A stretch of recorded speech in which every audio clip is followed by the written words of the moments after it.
Radhe Radhe everyone. आज हम पढ़ेंगे स्ट्रक्चर ऑफ एटम के बारे में।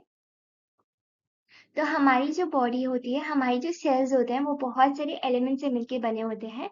डिफरेंट डिफरेंट एलिमेंट्स प्रेजेंट होते हैं हमारी सेल्स के अंदर। इन बहुत सारे एलिमेंट्स में से 4 जो एलिमेंट्स होते हैं वो मोस्ट कॉमन होते हैं, मोस्ट अबंडेंट होते हैं, मोस्ट इंपॉर्टेंट होते हैं। तो कौन कौन से 4 एलिमेंट्स हैं जो हमारी बॉडी के लिए बहुत जरूरी है?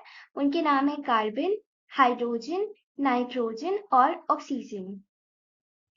इसके बाद में अगर हम देखें तो लाइफ जो है अर्थ पे वो कार्बन बेस्ड है। हमारे अर्थ पे जो लाइफ होती है उसे कार्बन बेस्ड लाइफ कहा जाता है, क्योंकि कार्बन जो है वो एक बहुत ही इंपॉर्टेंट एलिमेंट है। कार्बन जो है वो बहुत ही वर्सेटाइल एलिमेंट है। कार्बन डिफरेंट डिफरेंट बॉन्ड्स बना सकता है। कार्बन हाइड्रोजन के साथ बॉन्ड बना सकता है, कार्बन ऑक्सीजन के साथ बॉन्ड बना सकता है, कार्बन नाइट्रोजन के साथ बॉन्ड बना सकता है, सल्फर के साथ बॉन्ड बना सकता है। इसीलिए कार्बन एक बहुत इंपॉर्टेंट रोल प्ले करता है। अगर हम देखते हैं कौन कौन से एलिमेंट्स है जो कि प्रेजेंट होते हैं ह्यूमन बॉडी के अंदर, तो ह्यूमन बॉडी के अंदर डिफरेंट एलिमेंट्स प्रेजेंट होते हैं। उनमें से सबसे ज्यादा 65% प्रेजेंट होता है ऑक्सीजन। उसके बाद में 18.5% प्रेजेंट होता है कार्बन। देन 9.5% प्रेजेंट होता है हाइड्रोजन। उसके बाद में है nitrogen, calcium, phosphorus, potassium, sulphur, sodium, chlorine etcetera.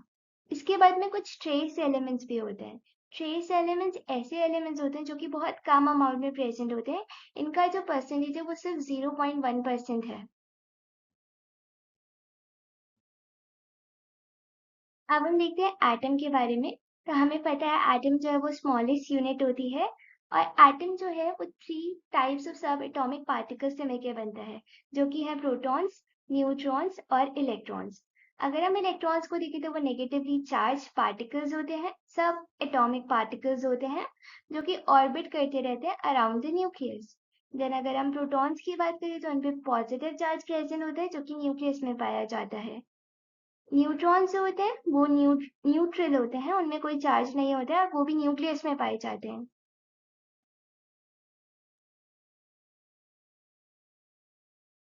अब प्रोटॉन देखते हैं तो प्रोटॉन पॉजिटिवली चार्ज पार्टिकल होता है जो कि न्यूक्लियस में प्रेजेंट होता है।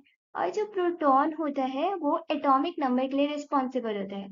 जैसे कि हाइड्रोजन के अंदर न्यूक्लियस के अंदर एक प्रोटॉन होता है, तो हाइड्रोजन का एटॉमिक नंबर हो जाता है 1। इसका मतलब कि अगर हमें किसी का भी एटॉमिक नंबर पता करना है तो हमें प्रोटॉन्स के बारे में पता होना चाहिए कि न्यूक्लियस के अंदर कितने प्रोटॉन्स प्रेजेंट है।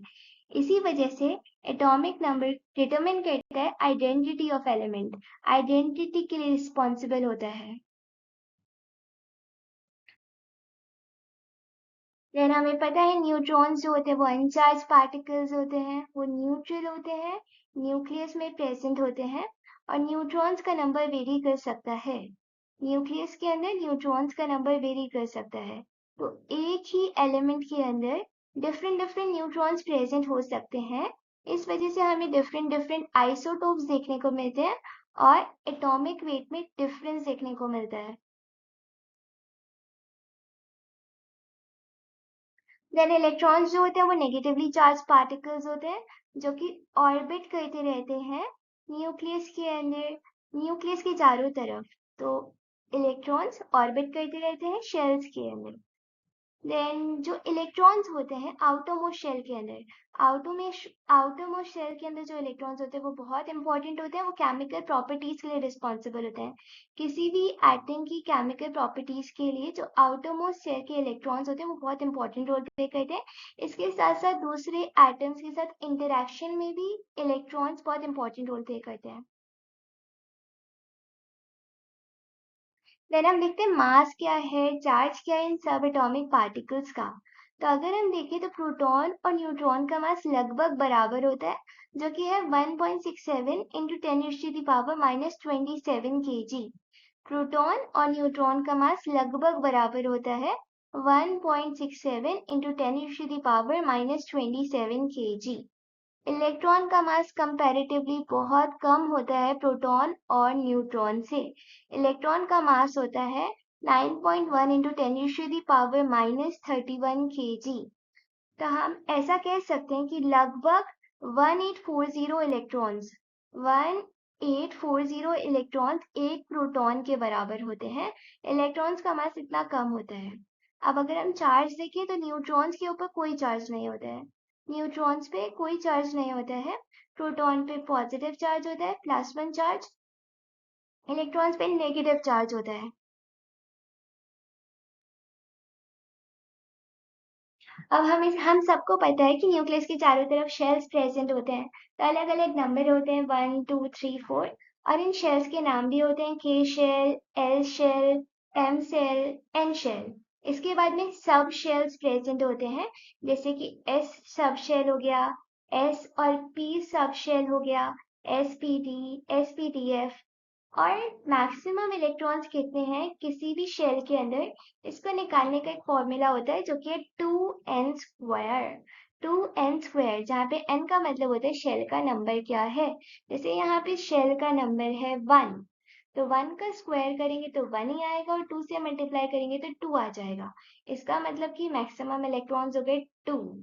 फॉर्मूला होता है 2n²। तो अगर हम देखिए एल शेल की बात करें, तो यहाँ पे n² क्या हो जाएगा, 2 का स्क्वायर जो कि 4 होगा। फिर 2 से मल्टीप्लाई करेंगे, 4 2 जा 8, तो मैक्सिमम इलेक्ट्रॉन्स हो जाएंगे 8। m में देखें तो 3 का स्क्वायर करना है आपको, 9 हो जाएगा। फिर 2 से मल्टीप्लाई करना है तो 18 आ जाएगा मैक्सिमम इलेक्ट्रॉन्स। 4 का स्क्वायर करो, 16 हो जाएगा। देन 2 से मल्टीप्लाई करो, 32। तो इस तरीके से हम मैक्सिमम इलेक्ट्रॉन्स निकाल सकते हैं किसी भी शेल के अंदर।